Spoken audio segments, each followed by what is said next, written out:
Normally دنیا میں ہم چاہتے ہیں کہ نیک لوگ، اللہ والے ہمارے لیے دعا کر دیں، اچھی بات ہے، جب بھی کسی بزرگ سے ملاقات ہو ہمیں دعا کروانی چاہیے۔ مگر آج میں ایک ایسی کمال کی حدیث آپ سنیں گے کہ جس میں ایک عظیم و شان فرشتہ جو ہے وہ قیامت تک آپ کے لیے دعا کرے گا، قیامت تک آپ کے لیے استغفار کرے گا۔ وہ کیسے؟ اب حدیث سنیے۔ آقا فرماتے ہیں اللہ پاک کا ایک فرشتہ ہے، اس کا ایک بازو ایسٹ میں ہے یعنی مشرق میں ہے، اور دوسرا بازو مغرب میں ہے، ویسٹ میں ہے۔ پھر فرمایا جب کوئی شخص مجھ پر محبت سے درود بھیجتا ہے، آقا فرماتے ہیں جب کوئی بندہ مجھ پر محبت سے درود پڑھتا ہے میرا کوئی امتی، وہ فرشتہ پانی میں غوطہ لگاتا ہے اور اپنے پر جھاڑتا ہے، اللہ پاک اس کے پروں سے ٹپکنے والے ہر قطرے سے ایک فرشتہ پیدا فرماتا ہے۔ کتنے قطرے ٹپکیں گے؟ کبھی آپ نے غور کیا کوئی چڑیا پانی میں گر جائے پھر اپنے پروں کو پھڑپھڑائے تو کتنے سارے قطرے گرتے ہیں، اتنا بڑا فرشتہ،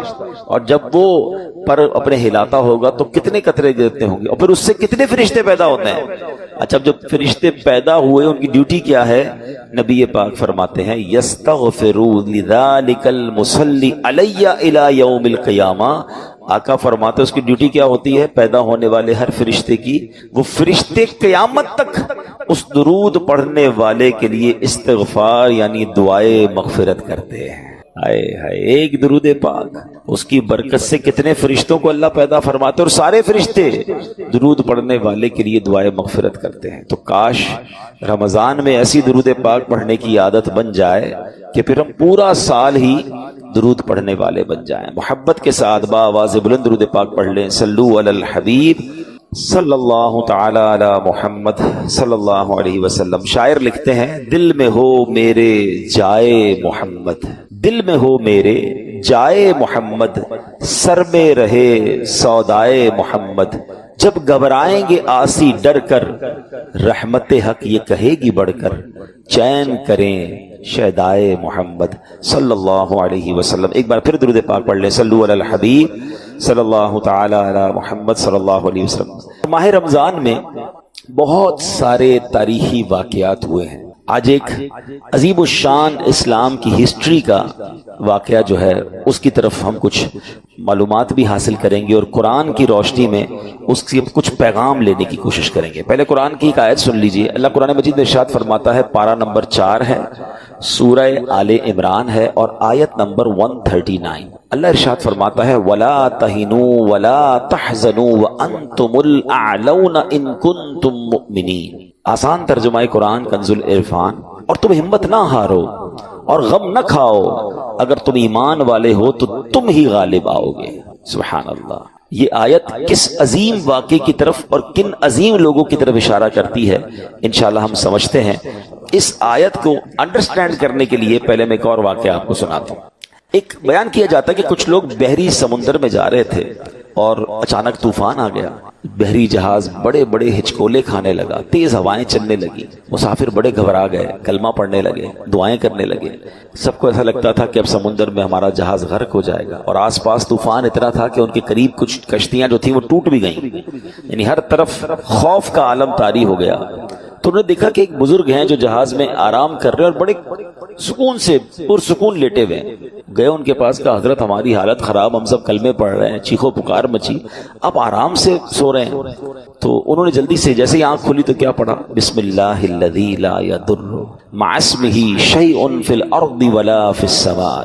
یہ دعا بڑی پیاری ہے، ویسے ہی کھانا کھانے سے پہلے ہم پڑھتے ہیں جن کو یاد ہے، ویسے ہی آپ عام دنوں میں بھی پڑھ سکتے ہیں، سفر میں بھی پڑھ لیں۔ اس کے معنی پہلے ذہن میں رکھیں، اللہ پاک کے نام سے جس کے نام کی برکت سے زمین و آسمان میں کوئی چیز نقصان نہیں پہنچاتی۔ تو انہوں نے کہا کہ دعا تو آپ نے پڑھ لی مگر آپ اتنے پرسکون کیسے ہیں؟ تو کہا ٹھیک ہے، یہ کاغذ لے جاؤ اور جا کے جہاز کے اوپر رکھ دو، جہاز کو کچھ نہیں ہوگا۔ انہوں نے کہا ہم نے کاغذ لیا، بزرگ سے لگ رہے تھے، کوئی اللہ والے لگ رہے تھے، ہم نے جہاز پہ جا کے رکھا، جہاز کے جو اوپر ڈیک تھا، تو جہاز تھوڑی دیر بعد ایسا لگا کہ کسی نے اس کو بالکل آسانی سے کنارے سے لگا دیا۔ ہم نے جا کر جب اس پرچے کو کھولا اور دیکھا اس میں کیا تھا، تو اس میں کچھ اور نہیں تھا، اس میں اصحاب بدر کے نام لکھے ہوئے تھے۔ اللہ کریم نے اصحاب بدر کے ناموں کی برکت سے اس جہاز کو اس طوفان سے بچا دیا۔ جان سارانے بدر و احد پر درود، حق گزاران بیعت پہ لاکھوں سلام. اسلامی تاریخ کا عظیم واقعہ ہوا ہے 17th آف رمضان. رمضان کی 17 تاریخ جو واقعہ ہوا یہ یوم الفرقان بھی کہا جاتا ہے. فرقان کہتے ہیں فرق کر دینا. اس دن ڈیسائیڈ ہو گیا تھا کفر اور اسلام کے درمیان. یہ ایسا ڈیسائیڈنگ مومنٹ تھا کہ جس سے اسلام کو وہ عروج ملا. کیونکہ پلاننگ کیا تھی کفار کی آپ سمجھیے. یہ مارکا ہے نا اس کی بہت اہمیت سگنیفیکنسی کیوں اتنی زیادہ ہے کہ اس وقت پوری دنیا میں صرف 313 مسلمان تھے. اور اس کو اس طرح سمجھیے کہ جس صبح جنگ بدر ہونی تھی تو رات نبی پاک نے بڑا گڑ گڑا کر رو کر اللہ کی بارگاہ میں دعا کی تھی کہ اے اللہ اگر آج یہ مارے گئے تو پھر دنیا میں تیرا کوئی نام لینے والا نہیں ہوگا. تو آپ سوچئے کہ اتنی تعداد تھی. چلے کچھ خواتین مدینہ شریف میں ہوں گی ورنہ آل ٹوگیدر مسلمان بدر میں موجود تھے. اور کفار کا پلان یہ تھا کہ ایک بار ہی جا کر ایسا حملہ کرنا ہے. اتنی پریپریشن کے ساتھ گئے تھے کہ ان کو نیست و نابود کر دیں گے, اسلام ہی ختم ہو جائے گا. سارے صحابہ نبی پاک خود جنگ بدر میں موجود تھے. تو اس دن جو مسلمانوں کو غیبی مدد ملی اور عروج ملا اور اس دن جو فتح ملی اس نے رہتی دنیا کے کفار پر, رہتی دنیا کے دشمنان اسلام کو یہ میسج دیا کہ جب اسلام کو مٹانے کی کوشش کی جائے گی تو جو ان کا رب ہے وہ غیب سے مدد فرماتا ہے. اور اس مارکے میں جو اس کی اہمیت اور بڑھی کہ اس میں فرشتوں کے ذریعے مسلمانوں کی مدد کی گئی. اب اس لڑائی کے بارے میں یاد رہے کہ بخاری شریف کی حدیث ہے. یہ جو صحابہ تھے نا, میں نے بھی آپ کو جو واقعہ سنایا کہ اصحاب بدر کے ناموں سے اتنا بڑا برکت کیوں ملی, تو بخاری اور مسلم کی روایت میں ہے کہ ایک بار جبریل امین نبی پاک علیہ الصلوۃ والسلام کی بارگاہ میں آیا اور عرض کرتے ہیں یا رسول اللہ آپ اصحاب بدر کو کیسا سمجھتے ہیں؟ تو فرمایا من افضل المسلمین, یعنی غزوہ بدر میں شریک ہونے والے صحابہ سب مسلمانوں میں افضل ہیں. تو عرض کیا یا رسول اللہ, جبریل امین عرض کرتے ہیں یا رسول اللہ صلی اللہ علیہ وسلم وہ فرشتے جو غزوہ بدر میں حاضر ہوئے تھے ہم فرشتوں کے درمیان بھی ان کا یہی مقام ہے. یعنی اللہ نے جس طرح ہم کہتے ہیں نا کہ اصحاب بدر کا مرتبہ تمام صحابہ میں ٹاپ آف دا لسٹ ہے, تو جو فرشتے نبی پاک اور ان کے ساتھیوں کی مدد کے لیے آسمان سے نازل ہوئے اللہ کے تمام فرشتوں میں ان فرشتوں کو بھی فضیلت عطا فرما دی گئی ہے. اب یہاں عشق والی بات سن لو کہ جن لوگوں نے اللہ کے دین کی مدد کی, نبی پاک علیہ الصلوۃ والسلام کی بدر کے میدان میں یوں سمجھیے کہ ساتھ دیا, اللہ نے ساری دنیا سے انہیں ممتاز کر دیا. اور جو فرشتے خدمت کے لیے رسول اللہ کی بارگاہ میں حاضر ہوئے اللہ نے ان فرشتوں کو بھی مقام افضل و اعلیٰ عطا فرما دیا. تو پتہ چلا کہ سرکار دو عالم علیہ الصلوۃ والسلام وہ عظیم ہستی ہیں کہ جو ان کا ساتھ دے, جو ان کے ساتھ یوں سمجھیے سپورٹیو رول جس نے کردار ادا کیا, اللہ نے یہ مقام دیا. اور اگر اس کی ایک جھلک دیکھنا چاہیں تو آج بھی دنیا میں جو نبی پاک کا نام لیتا ہے, دین کی خدمت کرتا ہے, سچا عشق رسول پھیلاتا ہے, نبی پاک سے محبت کی بات کرتا ہے, اللہ آج اسے بھی عروج عطا فرماتا ہے. سبحان اللہ. وہ شاعر کہتے ہیں نا, ان کے جو غلام ہو گئے وقت کے امام ہو گئے, ان کے جو غلام ہو گئے وقت کے امام ہو گئے, نام لیوا ان کے جو ہوئے ان کے اونچے نام ہو گئے. تو نام جس نے نبی پاک کا لیا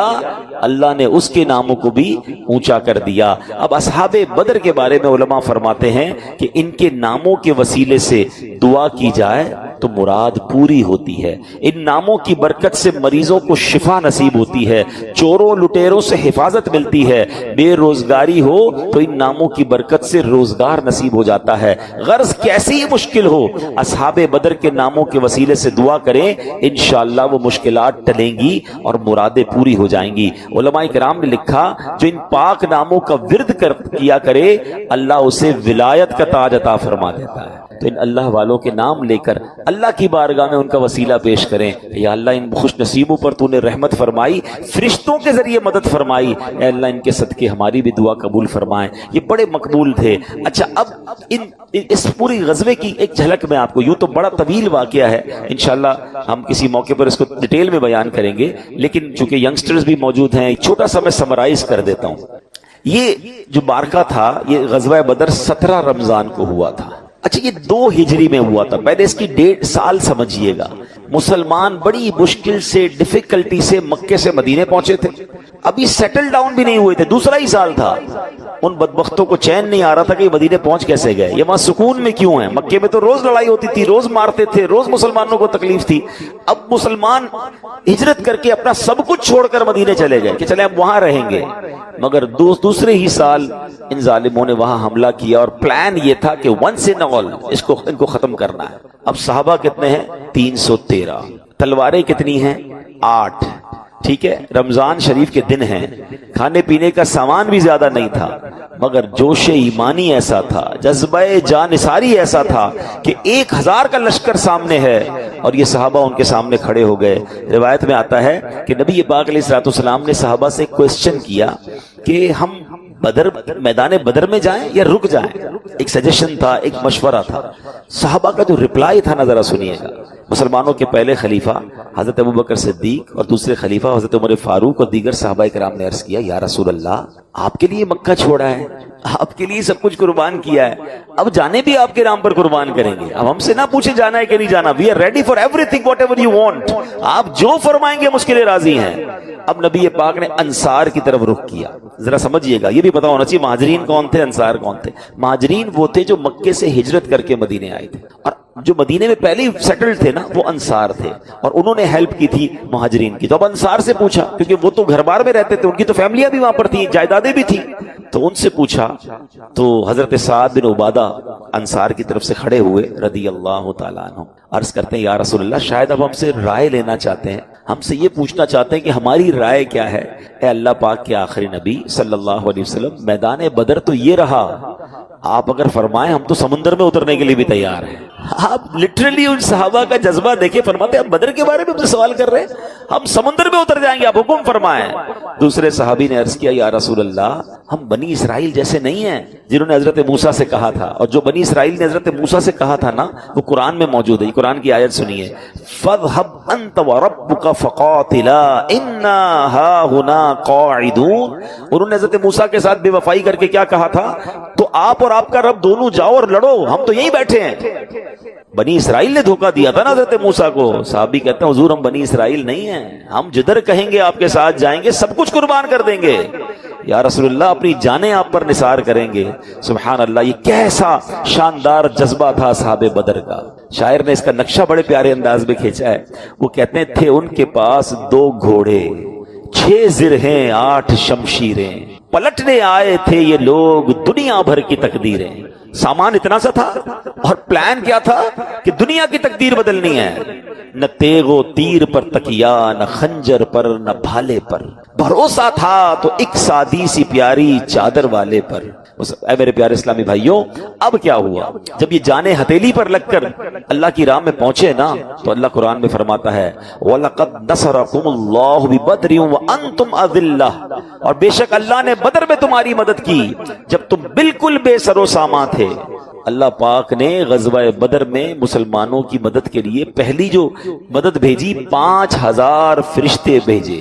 5000 فرشتے آسمان سے نازل ہوئے. اور سبحان اللہ, اب یہاں پر بڑی باریک سی بات ہے, بہت ساری کنفیوژن دور ہو جائے. قرآن کے ذریعے ذرا سنیے گا. جب بدر میں مدد کے لیے کون آئے تھے, ذرا مل کر جواب دیں گے. فرشتے آئے تھے. مگر اللہ نے کیا فرمایا, وَلَقَدْ نَصَرَكُمُ اللَّهُ, اور بے شک اللہ نے بدر میں تمہاری مدد کی. ٹھیک ہے, یعنی مدد کے لیے آئے فرشتے تھے. اللہ پاک فرماتا یہ مدد فرشتوں کی نہیں بلکہ رب العالمین کی ہے, اللہ کی مدد ہے. پتا چلا کہ اللہ کے بندوں کا مدد کرنا اصل میں اللہ پاک کا ہی مدد کرنا ہے. سبحان اللہ. اور فرشتے کون ہیں, قرآن خود ان کے بارے میں فرماتا ہے عباد مکرمون, فرشتے عزت والے بندے ہیں. تو جن کو اللہ پاک بندہ فرمائے ان کی مدد اللہ پاک کی مدد ہے, تو جنہیں اللہ پاک اپنا دوست فرمائے ان کا عالم کیا ہوگا. میں نہیں کہتا, قرآن کہتا ہے الا ان اولیاء اللہ, سن لو بے شک اللہ کے اولیاء.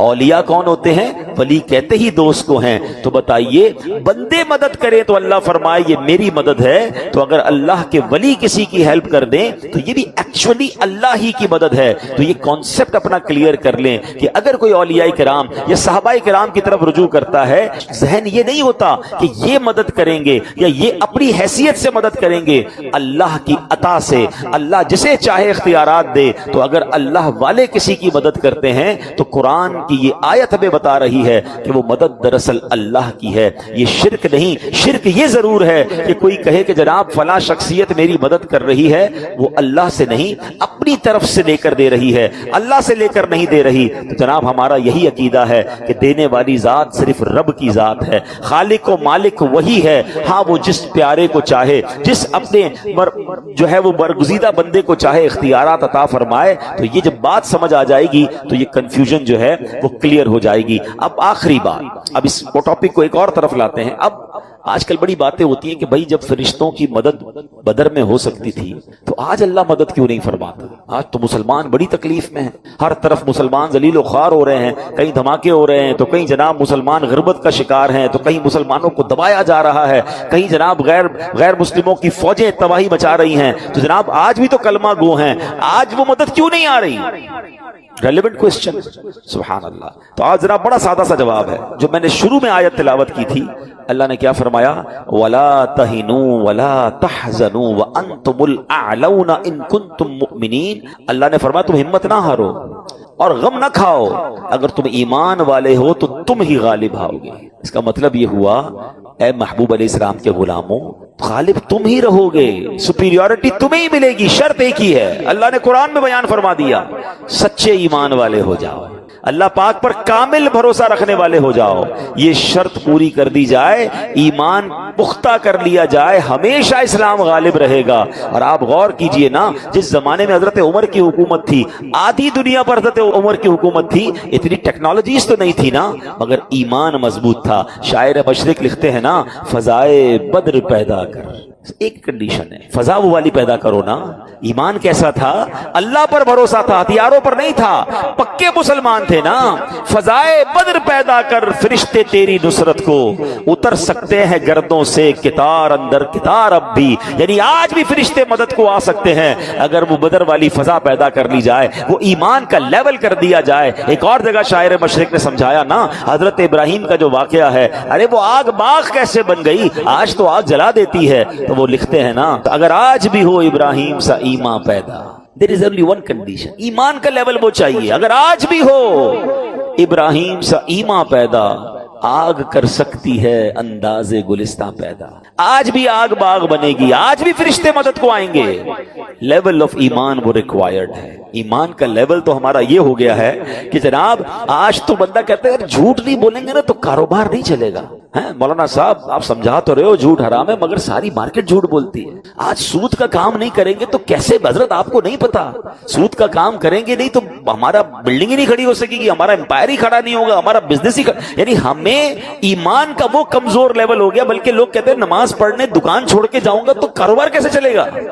یعنی ہمارا مائنڈ یہ ہے کہ جھوٹ بولنے سے کام ہوگا, سود کھانے سے یا سود کا کام کرنے سے آگے بڑھوں گا, اپنا بزنس چھوڑ کر نماز پڑھنے جاؤں گا تو بزنس ڈاؤن ہو جائے گا. یہ ایمان ہے. تو کہاں سے مدد آئے گی آپ بتائیں نا. اب غور کریں کتنی چیزیں. آج کسی کو کہو بھائی دین کا کام سیکھنے کے لیے کچھ تھوڑا سا ٹائم نکالو, ارے بھائی بچوں کو کھلانا بھی ہے, ہمارے کاروبار بھی ہیں, ہم اگر چلے گئے دین کے کام کے لیے 2-4 دنوں کے لیے تو پیچھے کون ہوگا؟ بچوں کا کیا ہوگا؟ فیملی کا کیا ہوگا؟ تو پھر یہی ایمان ہے نا ہمارا. ہمیں پھر اللہ پر بھروسہ تو نہ رہا نا. یعنی آپ غور کیجئے, ہمارا حال یہ ہے. ایک کمال کا واقعہ, حضرت عبد الواحد بن زید کہتے ہیں میں ایک سمندری سفر پر تھا, تیز ہوائیں چلنے لگی, ہمارے جہاز کو کسی جزیرے پر جا کے رکنا پڑا. ہم گئے تو وہاں ایک بندہ غیر اللہ کی عبادت کر رہا تھا. ہم نے اس کو سمجھایا بھائی یہ تو شرک کر رہے ہو. تو اس نے کہا تم کس خدا کی عبادت کرتے ہو؟ تو انہوں نے تفصیل بتائی کہ ہم اللہ کی عبادت کرتے ہیں, اللہ نے ایک رسول ہم پر بھیجے, انہوں نے ہمیں معجزات دکھائے, دلیلیں بتائیں, ہم ایمان لے آئے ان پر. اللہ کا پورا پیغام, انہوں نے کہا پھر ان رسول کا کیا ہوا؟ کہا جب اللہ کا پورا پیغام انہوں نے پہنچا دیا تو اللہ نے انہیں اپنے پاس بلا لیا. تو انہوں نے کہا کہ کوئی نشانی ہے تمہارے پاس تمہارے دین کی؟ تو کہا ہمارے پاس قرآن شریف تھا, ہم نے اس غیر مسلم کو قرآن شریف دکھایا. جب اس نے قرآن پڑھا تو وہ آنسوؤں سے رونے لگا. کہتا ہے کہ یہ تو اس ہستی کا کلام ہے, حق بنتا ہے کہ اس کی نافرمانی نہ کی جائے. اس بندے نے قرآن سنا اور اس کے بعد کلمہ پڑھ کر مسلمان ہو گیا. حضرت کہتے ہیں ہم نے اپنے جہاز میں سوار کر لیا کہ بیچارہ یہ بھی مسافر ہے. تو اب جب رات کا وقت آیا تو ہم سب سونے لگے. تو وہ کہتا ہے یہ بتاؤ جس خدا کا کلمہ پڑھایا ہے وہ سوتا ہے؟ تو کہا نہیں وہ تو نہیں سوتا. تو کیا کمال کی جواب دیا کہ ابھی تو تم نے مجھے مسلمان کیا, مجھے اللہ کے بارے میں بتایا ہے, تو یہ کتنی بری بات ہے کہ محبوب جاگتا رہے, مالک کے سامنے بندہ سویا رہے. مالک جاگ رہا ہے تو غلام کیسے سو سکتے؟ وید بھی ہے کہ ہم سارے سو گئے, وہ ساری رات عبادت کرتا رہا, ساری رات دعائیں کرتا رہا. جب ایک کنارہ آیا تو ہم نے اس کو کچھ پیسے دیے کہ پیسے لے لو, آپ اپنی زندگی کیسے گزارو گے؟ تو وہ کہتا ہے کہ بڑی عجیب بات ہے, جب میں اللہ کی پوجا نہیں کرتا تھا, غیر اللہ کو پوچھتا تھا تو مجھے وہ روزی دیتا تھا, اب تو میں مسلمان ہو گیا ہوں تو مجھے تمہارے پیسوں کی کیا ضرورت ہے, وہ مجھے بھوکا کیوں رکھے گا؟ ہائے ہائے. وہ کہتے ہیں یہ ہم سے بندہ ہمیں یہ کہہ کر جدا ہو گیا اور اندازہ ہوا کہ یہ نیا ہونے والے مسلمان کا ایمان کتنا پکا تھا. مگر ہمارا حال کیا ہے؟ ہمیں صرف اسباب پر فکر ہے. نوکری ہوگی تو کام چلے گا, کاروبار ہوگا تو کام چلے گا, فلاں بندہ راضی ہوگا تو روزی ملے گی. اللہ کے بارے میں خیال بھی دل میں نہیں آتا. رب پر بھروسہ کرنا سیکھیں, اللہ چاہے گا تو میرا کام ہوگا, اور یہ کہنا بھی شروع کریں, اپنی زندگی میں یہ شامل کریں. یہ پلاٹ لے لوں گا, اس مارکیٹ میں دکان کھول لوں گا تو کاروبار چلے گا, وہ والی چیز مجھے مل جائے گی تو میں ترقی کر جاؤں گا. نہیں, میرا رب چاہے گا تو ترقی ہوگی. میں آخری بات کر کے اپنی گفتگو کو آپ کو اشارتاً سمجھا دیتا ہوں. دیکھیں یہ ہاتھ ہے نا, پارٹ آف دا باڈی ہے, آنکھیں پارٹ آف دا باڈی ہے, کان پارٹ آف دا باڈی ہے, ٹھیک ہے, پیر, یہ سب حصے ہیں نا ہماری باڈی کے. بندہ کیا کہتا ہے کہ یار میرے پاس ہاتھ ہیں, میرے پاس آنکھیں ہیں, کان ہیں, اس لیے میں بول رہا ہوں, اس لیے سن رہا ہوں. نہیں, ہاتھ ہوتے ہیں لیکن اللہ نہ چاہے تو یہ ہاتھ کام نہیں کرتے ہیں. آپ نے دیکھا ہوگا کسی کو فالج ہو جائے اس کا ہاتھ نہیں اٹھتا, وہ گرپ نہیں کر پاتا. اس کا مطلب ہاتھ کب سب کچھ نہیں ہے. اللہ چاہے گا تو یہ ہاتھ کام کرے گا. ہاتھ لگا ہوا ہے مگر کام کا نہیں ہے, انگلیاں نہیں چل رہی ہیں, پکڑ نہیں پا رہا بندہ. آپ نے نابینا لوگوں کو دیکھا ہوگا, ان کی آنکھیں لگی ہوئی ہوتی ہیں, وہ آنکھیں نکلی بھی نہیں ہوتی, بلکہ اتنی کلیئر آئیز ہوتی ہیں کہ کبھی کبھی تمہیں لگتا ہے یہ مجھے ہی دیکھ رہا ہے. مگر جب ہاتھ پھراتے ہیں تو پتہ چلتا ہے نہیں یار آنکھیں تو لگی ہیں مگر نظر نہیں آ رہا. It means part of the body is nothing. اس میں نور جب آئے گا جب میرے رب نے چاہنا ہے. زبان لگی ہوئی ہوتی ہے, جو لوگ بول نہیں سکتے, گونگے ہوتے ہیں نا, ان کی زبان ایگزسٹ کرتی ہے مگر زبان ہوتے ہوئے وہ بول نہیں پاتے. کان لگے ہوئے ہوتے ہیں مگر وہ سن نہیں پاتے. پیر ہوتے ہیں لوگوں کے مگر چل نہیں پاتے. یہ بالکل شاندار اگزامپل ہے کہ ہم محتاج ہیں. ہم کچھ بھی کر لیں, دنیا بھر کا سامان جمع کر لیں, اگر اس سامان سے نفع نہیں اٹھا سکتا, رب نے نہیں چاہنا تو میں نفع نہیں اٹھا سکوں گا. کھانا سامنے پڑا ہوتا ہے, لوگ اٹھا کے کھا نہیں سکتے. تو خدا کے واسطے اسباب سے نکلو. اصحاب بدر کا یہ واقعہ پکار پکار کر کہہ رہا ہے کہ سامان تھوڑا ہو جناب, چیزیں تھوڑی ہوں, اسباب تھوڑے ہوں, مگر رب راضی ہونا تو بندہ جو ہے وہ پھر طوفان سے ٹکرا جائے, اللہ اس میں بھی کامیابی عطا فرماتا ہے, فرشتے بھیج دیتا ہے. لیکن سامان کا انبار ہو, سورسز ہی سورسز ہوں, دنیا کی ساری نعمتیں آپ کے پاس ہوں, اور اگر اللہ ناراض ہے اور اللہ کی مدد شامل حال نہیں تو بندہ کچھ بھی نہیں کر سکتا ہے. تو اس واقعے سے یہ میسج لینا ہے, سبق لینا ہے, اور ایمان مضبوط کرنا ہے. ہر چیز میں پہلے یہ چیک کرو کہ اللہ میرے اس کام سے راضی ہوگا یا ناراض ہوگا. کاروبار کرنے جا رہے ہیں, رک جائیں, یار یہ ڈیل اللہ کو ناراض تو نہیں کر دے گی. کسی عالم دین سے پوچھ لیتا ہوں. گھر میں کوئی پروگرام کر رہے ہیں, رک جائیں, یار یہ فیملی گیدرنگ کہیں میں اللہ کو ناراض تو نہیں کر بیٹھوں گا. سب سے پہلے اللہ کو راضی کریں, ورنہ اچانک سب کچھ برباد ہو جاتا ہے. اللہ کرے کہ دل میں اتر جائے میری بات. تو اے میرے پیارے اسلامی بھائیو, ماہ رمضان ہے, خوب لوگوں کے ساتھ اچھا برتاؤ کریں. کہتے ہیں what goes around comes around. آپ لوگوں کے ساتھ اچھا کریں, اللہ کی رحمت سے آپ کے ساتھ اچھا ہوگا. غریبوں کی مدد کریں. یہ مہینہ ماہ سخاوت ہے. نبی پاک علیہ الصلوۃ والسلام اس مہینے میں اتنا خرچ کرتے تھے کہ حدیثوں میں آتا ہے جیسے تیز ہوا چلتی تھی, میرے آقا ہر آنے والے سائل کو دیتے. اپنے غریب رشتہ داروں کو دیں, اپنے غریب ملازمین کو دیں. اپنی پوری زکوٰۃ اگر ابھی تک ادا نہیں کی تو ادا کریں. زکوٰۃ میں کمزوری نہ لائیں, کیونکہ زکوٰۃ میں کمزوری جو ہے وہ مال کا میل ہے. مال میں مل گیا تو پورے مال کو برباد کر دے گا. ہم کہتے ہیں یار باڈی میں وائرس ہے, ایک بار پورا نکالو, تھوڑا سا بھی رہ گیا واپس آ جائے گا. تو زکوٰۃ ایسا نہ ہو کہ زکوٰۃ نہ دے کر ہم اپنے مال کو اپنے لیے عذاب کا باعث بنا لیں. اور اپنے غریب رشتہ داروں اور ملازمین کے بعد میری گزارش ہے کہ اپنی زکوٰۃ میں, اپنے ڈونیشن میں دعوت اسلامی کو بھی یاد رکھیں. آمین بجاہ النبی الامین صلی اللہ تعالی علیہ وسلم.